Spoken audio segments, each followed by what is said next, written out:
नमस्कार, PTC news देख रहे सभी दर्शकों का स्वागत। मैं हूं आपके साथ अतुल वर्मा, लेकर हाजिर हूं प्रदेश की तमाम खबरों का हाल। बुलेटिन की शुरुआत करेंगे। हरियाणा के मुख्यमंत्री मनोहर लाल ने मंत्री संदीप सिंह छेड़छाड़ मामले पर अपनी प्रतिक्रिया दी है। सीएम मनोहर लाल ने कहा कि किसी के खिलाफ आरोप लगाना किसी व्यक्ति को दोषी करार देना नहीं होता। महिला एथलीट के आरोपों की जांच चंडीगढ़ और हरियाणा पुलिस कर रही है। सीएम मनोहर लाल ने कहा कि उनकी अभी संदीप सिंह से कोई बातचीत नहीं हुई है और अभी उनके पास जांच रिपोर्ट भी नहीं आई है। मुख्यमंत्री ने कहा कि हरियाणा पुलिस की एसआईटी ये भी जांच कर रही है कि कहीं ये पूरा मामला राजनीति से जुड़ा तो नहीं है। इसके अलावा मुख्यमंत्री मनोहर लाल ने संदीप सिंह द्वारा महिला एथलीट को सिलेक्शन लिस्ट भेजने के सवाल पर भी अपनी प्रतिक्रिया दी। देखिए, कोई भी स्टेटमेंट देने को भी अगर प्रोटेक्शन माना जाए तो मैं उसमें कुछ कह नहीं सकता। एक स्टेटमेंट मैंने पहले दी थी, वही आज फिर दे रहा हूँ। किसी के खिलाफ किसी के द्वारा आरोप लगा देना और उसके कारण से एफआईआर लिखा जाना, ये किसी भी व्यक्ति को दोषी सिद्ध नहीं करता। दोषी सिद्ध करने के लिए अगला एक सिस्टम होता है, वो होता है इन्वेस्टिगेशन। इन्वेस्टिगेशन में पुलिस इन्वेस्टिगेट कर रही है। उन्होंने उस लड़की को भी बुलाया है, अच्छी लंबी 7-8 घंटे की इंटरोगेशन हुई। संदीप सिंह को भी बुलाया है, कल 7.5 घंटे की इंटरोगेशन उनकी भी हुई। उन्होंने अपना विषय रख दिया है। देखा जाए तो अब दोनों की इतनी लंबी इन्वेस्टिगेशन के बाद कोई नया फैक्ट उनके सामने आएगा तो दोबारा बुला के पूछेंगे, और नया फैक्ट नहीं आएगा तो उनका एनालिसिस जो होगा वो पब्लिकली बताएंगे। नहीं पब्लिकली बताएंगे तो चार्जशीट करेंगे, कोर्ट में देंगे। तो एक प्रोसेस है ये। सर, मंत्री पद पर रहते हुए लगता है कि फेयर इंक्वायरी हो जाएगी? मंत्री पद को स्पोर्ट्स के नाते से लोगों को ये कहा उन्होंने, बल्कि उस लड़की ने भी कहा कि जब तक ये स्पोर्ट्स मिनिस्टर हैं तब तक मैं जो है और कोई बयान नहीं दूंगी। हमने कहा कि स्पोर्ट्स मिनिस्टर अगर नहीं रहेंगे तो स्पोर्ट्स मिनिस्टर के लिए उन्होंने ही कह दिया कि मैं जब तक ये दूध का दूध पानी का पानी नहीं होता तब तक मैं स्पोर्ट्स मिनिस्टर नहीं रहूंगा। लेकिन मिनिस्टर रखना कि नहीं रखना, ये उसमें से कहीं नहीं निकलता है। He is still a minister. Printing and stationery department उनकी मिनिस्ट्री उनके पास है। एक मिनिस्टर होने के बाद कोई प्रभाव का कोई ऐसा विषय नहीं होता, उस डिपार्टमेंट में हो रहता है। मॉरल ग्राउंड में अगर कोई आदमी लगता है कि मेरे से गलती हो गई, तब मॉरल ग्राउंड काम आता है। जो आदमी कहता है कि मेरी कोई गलती नहीं है, ये सब झूठ है, मिथ्या है, ये तो उनकी स्टेटमेंट है, मैं नहीं कह रहा। अब इस मेरी बात को कहने के बाद भी कल को ये विषय आएगा कि सीएम इज प्रोटेक्टिंग। आपसे मिले थे नहीं, मुझे कभी नहीं, आपसे बात हुई कभी नहीं, ना मेरी कोई लड़की से बात हुई है, ना मेरी कोई मंत्री से बात हुई है। मंत्री जी को मैंने मैसेज जरूर भेजा है कि अब आपको अपने डिपार्टमेंट का जाकर काम करना चाहिए। मैं कहता हूँ उनको कपड़े पहनने का अवसर मिले तो कपड़े पहन लें। सारी उम्र खाली बदन अगर चलते रहेंगे तो बहुत बेकारी हो जाएगी। एक सर वो ये कह रहे हैं सीएम साहब, उन्होंने कहा कि बीजेपी तो धक्के से पूजा करवा रही है, पुजारियों की पार्टी है, हम तपस्वी लोग हैं। चलिए, अब इस पर क्या कमेंट करेंगे। आखिर हर एक काम के लिए, हर एक वर्ग के लिए हमको ध्यान रखना होता है, चाहे वो तपस्वी हो चाहे पुजारी हो। अगर पूजा करने तो ये भी गए थे कुरुक्षेत्र में परसों, कल ही गए थे, कल पूजा करने गए थे ना। और वहीं मुख्यमंत्री मनोहर लाल ने भारत जोड़ो यात्रा का जिक्र करते हुए राहुल गांधी पर तंज भी कसा। मुख्यमंत्री ने कहा कि सारी उम्र बिना कपड़ों के रहना ठीक नहीं होता। अगर राहुल गांधी को कपड़े मिल जाएं तो पहन लेने चाहिए। इसके अलावा राहुल गांधी के पुजारियों और तपस्वी वाले बयान को लेकर भी मुख्यमंत्री ने कहा कि बीजेपी हर वर्ग का ध्यान रखती है, और जहां तक पुजारी और पूजा का सवाल है तो राहुल गांधी खुद बीते कल कुरुक्षेत्र में पूजा करने पहुंचे थे। बता दें कि बीते कल राहुल गांधी ने भारत जोड़ो यात्रा के दौरान पुजारियों और तपस्वियों को लेकर बयान दिया था, जिसके बाद उनके बयान पर देश में बवाल मचा है। सुबह सुबह 3 गरीब बच्चे मेरे पास आ गए, फटी हुई शर्ट थी, और जब मैंने उनको ऐसे पकड़ा, हाथ लगाया फोटो के लिए, फोटो लेना चाहते थे, एक इस साइड और एक साइड लड़कियां थी, एक इस साइड। जैसे मैंने उनको पकड़ा, वो कांप रही थी, ठंड से कांप रही थी। और फिर मैंने देखा पतली सी शर्ट थी। उस दिन मैंने निर्णय ले लिया कि जब तक मैं नहीं कांपूंगा, मैं टी शर्ट पहनूंगा। राहुल गांधी की भारत जोड़ो यात्रा का आज हरियाणा में आखिरी दिन है। बीते शाम ये यात्रा अंबाला पहुंची थी, जहां राहुल गांधी ने मोहड़ा गांव में जनसभा को संबोधित किया। इस दौरान राहुल गांधी ने बीजेपी के साथ साथ आरएसएस पर भी जमकर हमला बोला। इतना ही नहीं, इन दिनों चर्चा का विषय बन रही अपनी टी शर्ट का राज भी राहुल गांधी ने अंबाला में ही खोला। राहुल गांधी ने बताया कि वो इतनी कड़ाके की ठंड में सिर्फ टी शर्ट में यात्रा क्यों कर रहे हैं। वहीं राहुल गांधी ने आरएसएस पर तंज कसते हुए कहा कि ये लोग कभी भी हर हर महादेव नहीं बोलेंगे। उस तपस्वी की रक्षा करनी चाहिए, ऐसा हिंदुस्तान में देखना चाहता हूं। यात्रा का यही लक्ष्य है। यात्रा का लक्ष्य यह है, यात्रा देश को यह बता रही है कि आपकी तपस्या जाया नहीं जानी चाहिए। पुलिस वालों के जूतों के नीचे लिखा होगा मेड इन चाइना, शर्ट के पीछे मेड इन चाइना, माइक्रोफोन के नीचे मेड इन चाइना। तंग आ गया हूं मैं मेड इन चाइना से। जहां देखो made in China, made in China. मैं चाहता हूं कि वहां पे बीजिंग में एक चाइना का युवा फोन देकर उसमें लिखा हो मेड इन कुरुक्षेत्र। ले, ऐसा हिंदुस्तान चाहता हूं। और इस बीच कुरुक्षेत्र से बड़ी खबर निकल कर आ रही है। कुरुक्षेत्र में जानी मानी गायकोनोलॉजिस्ट डॉक्टर की हत्या का बड़ा मामला सामने आया है। जानकारी के मुताबिक कुरुक्षेत्र के सेक्टर 13 में बीती रात 4 बदमाश महिला डॉक्टर की हत्या कर मौके से फरार हो गए। पुलिस के मुताबिक महिला डॉक्टर अपना निजी क्लिनिक चलाती थी और उन्हें केक बनाने का भी शौक था। इस बीच अज्ञात बदमाश केक बनवाने के बहाने घर में घुसे और बदमाशों ने घर के सभी सदस्यों और नौकरों को एक कमरे में बंद कर लूट की वारदात को अंजाम दिया। इस दौरान महिला डॉक्टर द्वारा विरोध करने पर बदमाशों ने महिला डॉक्टर की हत्या कर लूट की वारदात को अंजाम देकर मौके से फरार हो गए। इधर सूचना मिलने पर घटनास्थल पर पहुंचे कुरुक्षेत्र एसपी ने कहा कि सीसीटीवी फुटेज के आधार पर मामले की जांच की जा रही है। वहीं महिला डॉक्टर की हत्या पर इंडियन मेडिकल एसोसिएशन में भारी रोष है और कुरुक्षेत्र इकाई ने पूरे जिले में हड़ताल पर जाने की बात कही है। सीढ़ियों से नीचे आते हुए और यहाँ से भागते हुए देखा बस। कितने आदमी थे? 4 आदमी थे। क्या था उनके हाथ में? बस वो थैले ले रहे थे हाथ में, काफी सारा सामान ले थे बस। इससे बड़ी घटना कभी हुई नहीं भाई, ये बहुत दुखदायी घटना है।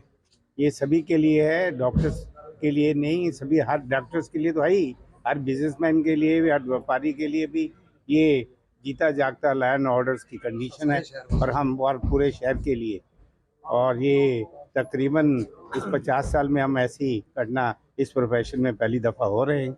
और यही हालात रहे तो ये आपातकालीन सेवाएं रात के टाइम और बे टाइम में देना हम डॉक्टर्स के लिए बहुत मुश्किल होगा। जैसे कि सूचना मिली थी डॉक्टर अतुल अरोड़ा जी के यहाँ, अभी स्पॉट पे आए हैं, देखा है, जो एविडेंस मिले हैं वो कलेक्ट कर रहे हैं और इससे ज़्यादा स्टेज पे कहना अभी उचित नहीं है। और वहीं बीते दिन साइबर सिटी गुरुग्राम सिलेंडर बम के धमाकों से हिल गई। जानकारी के मुताबिक गुरुग्राम के गांव घासोल में अवैध रूप से बनी करीब 300 झुग्गियों में भीषण आग लग गई। बताया जा रहा है कि एक झुग्गी में खाना बनाते वक्त पहले हादसा हुआ, जिसके बाद आग की लपटों में बाकी झुग्गियां भी आ गई और करीब 300 झुग्गियां जलकर राख हो गई। वहीं हादसे में किसी के हताहत होने की कोई खबर नहीं है, लेकिन झुग्गियों में रखा लोगों का सामान और पैसे जलकर राख हो गए, जिस पर झुग्गियों में रहने वाले लोग रोते बिलखते हुए नजर आए। इधर आग लगने की सूचना मिलने पर घटनास्थल पर पहुंची दमकल की गाड़ियों ने कड़ी मशक्कत के बाद आग पर काबू पाया। नहीं सर, हम लोग तो शॉप पर काम पे गया ना, काम से आए तो देखो काम का ड्रेस से पिनती है, एक भी सामान नहीं निकलेगा, सारी सामान जल गया। पता नहीं दादी छोड़ने की ऐसे हुई, आके देखे कुछ है ही नहीं घर में। कोई घायल भी हुआ है इसमें? सर ये सिलेंडर बस्ट हुआ है, किसी का शायद खाना बनाते समय ये कुछ रख के गया था, पता नहीं कुछ हुआ है, उसके वजह से ये घसोला झुग्गी कम से कम यहाँ पर 200 से 300 या फिर 250 झुग्गी होगा, रूम होगा, उसमें से एक झुग्गी आग जलने के कारण पूरा झुग्गी जल चुका है। कि सरकार तक ये बात पहुँचाइए और हम लोग कुछ मदद करने के लिए कुछ व्यवस्था किया जाए। कब से रह रहे थे आप लोग यहाँ? 2 साल से रह रहा है हम लोग इधर। कितना किराया देते थे? तो 2500 रुपया। क्या क्या सामान जल गया आपका? सब कुछ जल गया। अब तो ड्यूटी का कपड़ा एक जो शाम को चेंज कर, एक काट पड़ा नहीं, बच्चे का भी एक नहीं है, बिल्कुल सब जल गया। ये अभी आग का तो मालूम नहीं है, कैसे सरकार शॉर्ट से लगी है, तपने की वजह से लगी है या किसी ने अनजाने में लगाई है, ये इसके बारे में नहीं बता सकेंगे।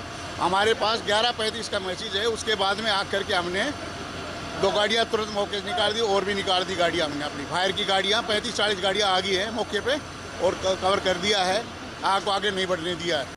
तो ब्रेक के बाद आपका एक बार फिर से स्वागत है। खबरों में आगे बढ़ेंगे। सोनीपत खरखोदा के पास एनसीआर वाटर कैनाल टूटने से साइबर सिटी गुरुग्राम में पानी का बड़ा संकट गहरा गया है। दरअसल खरखोदा के पास सोमवार को एनसीआर कैनाल टूट गई थी, जिसकी रिपेयरिंग के काम में जीएमडीए और सिंचाई विभाग की टीमें जुटी हुई हैं।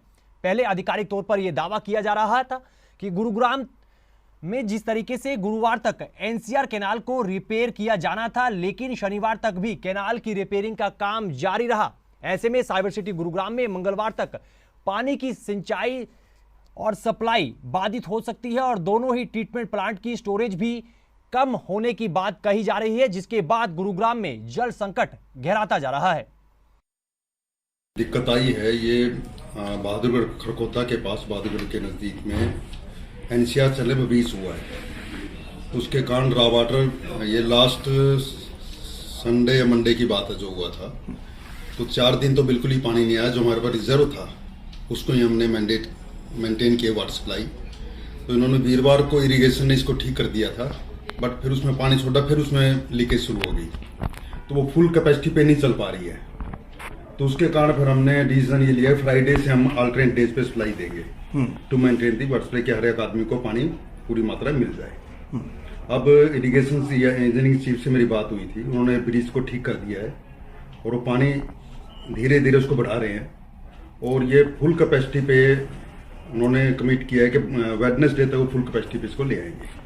तो उसके बाद हमारा पानी पूरा आना शुरू हो जाएगा और हम वी होप के थर्सडे, वेडनेसडे इवनिंग या थर्सडे से हम फुल सप्लाई हमारी जो है वो दे पाएंगे। अगली खबर रोहतक से है, जहां पीजीआई में सिक्योरिटी गार्ड के पद पर कार्यरत 55 सिक्योरिटी गार्ड्स को नौकरी से बाहर का रास्ता दिखा दिया गया है, जिससे आहत होकर 2 सिक्योरिटी गार्ड्स ने खुदकुशी की कोशिश की है। जानकारी के मुताबिक 55 सिक्योरिटी गार्ड्स को पीजीआई में नौकरी से निकाले जाने की खबर मिलने के बाद 2 सिक्योरिटी गार्ड्स सिक्योरिटी दफ्तर के बाहर आत्महत्या करने पहुंच गए। हंगामा बढ़ता देख अधिकारी भी वहां पहुंचे और सिक्योरिटी गार्ड्स को समझाने का प्रयास किया गया। इस दौरान सिक्योरिटी गार्ड्स ने पीजीआई के अधिकारियों पर कई संगीन आरोप लगाए। इकट्ठे हुए भाई साहब, हम 5-10 साल जो 20 साल तक रेगुलर ड्यूटी करते आ रहे हैं। इन्होंने 28 सितंबर 2021 को एक लेटर जारी किया था आगे तक, ठीक है। उसके बावजूद भी इन्होंने बंदे लगा लिए और लगाने के बावजूद 21 बंदों का नाम तो उसमें दे दिया कौशल में, पुराने भी रख लिए और 14 बंदे जो नए लगाए थे ना, जो 35 लगाए थे उनमें तभी उनका नाम हटा दिया। इन्होंने पैसे लगा के जो बंदे भर्ती करे थे वो तो रख लिए, जिन्होंने पैसे नहीं दिए ना वे भगा दिए यहाँ से, ठीक है। ये हम पैसे देकर नहीं लग रहे, हम तो पुराने बंदे। हाँ, हमारा नाम कौशल में नहीं चढ़ाया, तो नु बताओ हमारी क्या गलती भाई साहब, बोलो। चैलेंज करता हूँ, उसमें खड़ा कर दो, पूरे ड्यूटी करूंगा, लेकिन चोरों के साथ नहीं, ईमानदार जो गार्ड होगा उसके साथ ड्यूटी करूंगा। और वहीं बेरोजगारी को लेकर विपक्ष के आरोपों पर हरियाणा के मुख्यमंत्री मनोहर लाल ने पलटवार किया है। सीएम मनोहर लाल ने कहा कि विपक्ष का काम सिर्फ हंगामा खड़ा करना है। विपक्ष कभी कम और कभी ज्यादा बेरोजगारी के आंकड़े बताता है। इस दौरान मुख्यमंत्री ने कहा कि हरियाणा में अब से सरकारी नौकरी के लिए बाहरी युवा भी आवेदन कर सकेंगे। युवाओं के पास योग्यता के मुताबिक नौकरी पाने का विकल्प होगा। मुख्यमंत्री ने बताया कि सरकारी नौकरी के लिए सीईटी का प्रावधान किया गया है। और वहीं हरियाणा के गृह मंत्री अनिल विज ने छत्तीसगढ़ के मुख्यमंत्री भूपेश बघेल के बयान पर पलटवार किया है। अनिल विज ने कहा कि जनता सब जानती है, प्रजातंत्र में किसी के कहने से नपाई नहीं होती, बल्कि प्रजातंत्र में जनता ठीक और गलत की नपाई करती है। दरअसल छत्तीसगढ़ के मुख्यमंत्री भूपेश बघेल ने केंद्र की मोदी सरकार पर तंज कसते हुए आरोप लगाया था कि जनता महंगाई और बेरोजगारी से त्रस्त है।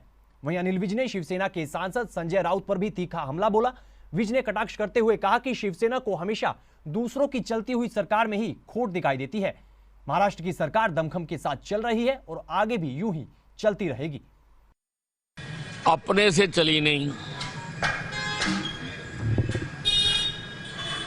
जितनी नीचता तक उतर सकते थे वो उतरे।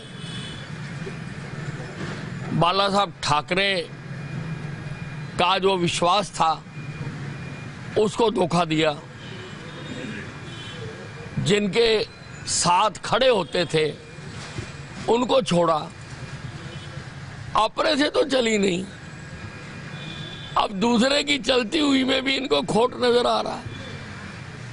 चिंता ना करो, महाराष्ट्र की सरकार पूरे दमखम के साथ चल रही है और पूरे दमखम के साथ चलती रहेगी। देखिए, इसका पैमाना तो जनता है। उत्तर प्रदेश में हम जीते हैं, सारी पार्टियों को हराकर भारी बहुमत से हम जीते हैं। गुजरात में सारी पार्टियों का सफाया कर दिया। ब्रेक के बाद आपका एक बार फिर से स्वागत है। खबरों में आगे बढ़ेंगे और खबर फरीदाबाद से है, जहां सेक्टर 55 में 5 दिन पहले संदिग्ध हालात में मिले युवक के शव मामले में पुलिस ने बड़ा खुलासा किया है। जानकारी के मुताबिक प्रेम प्रसंग के चलते युवक की हत्या की गई थी। मामले का खुलासा करते हुए एसीपी श्योराण ने बताया कि यह मर्डर प्रेम प्रसंग के चलते किया गया। मृतक युवक और उसके पड़ोस में रहने वाला युवक दोनों ही एक लड़की को पसंद करते थे और इसी बात को लेकर कुछ दिन पहले दोनों के बीच झगड़ा भी हुआ था। एसीपी ने बताया कि आरोपी युवक कोसी मथुरा का रहने वाला है और पुलिस ने आरोपी युवक को गिरफ्तार कर लिया है। पुलिस पूछताछ में ही आरोपी युवक ने पूरी बात का खुलासा किया। युवक की हत्या के बाद आरोपी ने शव को पत्थरों से कुचल दिया था ताकि शव को कोई पहचान न सके। फिलहाल पुलिस आरोपी को कोर्ट में पेश कर रिमांड लेगी। कि 2-3 जनवरी की रात को सेक्टर 55 में एक नौजवान लड़के का मर्डर हुआ था, जिसमें उसको तेजधार हथियारों से चोट मारकर और उसके बाद उसकी पहचान ना हो पाए, इसलिए उसके फेस को खराब करने की नीयत से उसके चेहरे और सिर पे भी पत्थर से वार किए गए थे। और हमें इसकी सूचना 3 जनवरी को सुबह मिली थी, जिस पर कार्रवाई करते हुए हमारी क्राइम ब्रांच डीएलएफ के इंचार्ज इंस्पेक्टर राकेश ने तत्परता से कार्रवाई करते हुए इसमें एक सबसे पहले तो हमारे लिए चैलेंज ये था कि आरोप जो जिसका मर्डर हुआ था उसकी पहचान नहीं हो पाई थी, शिनाख्त नहीं हो पाई थी। उसके बाद मर्डर पे कार्रवाई करते हुए हमने एक आरोपी को गिरफ्तार किया है, जो रामचंद्र उर्फ राम, उम्र करीब 23 साल है। ये कोसी मथुरा का रहने वाला है और सेक्टर 24 में ये अपना होटल चलाता है और इसको अरेस्ट करके हमने पूरे मामले का खुलासा किया।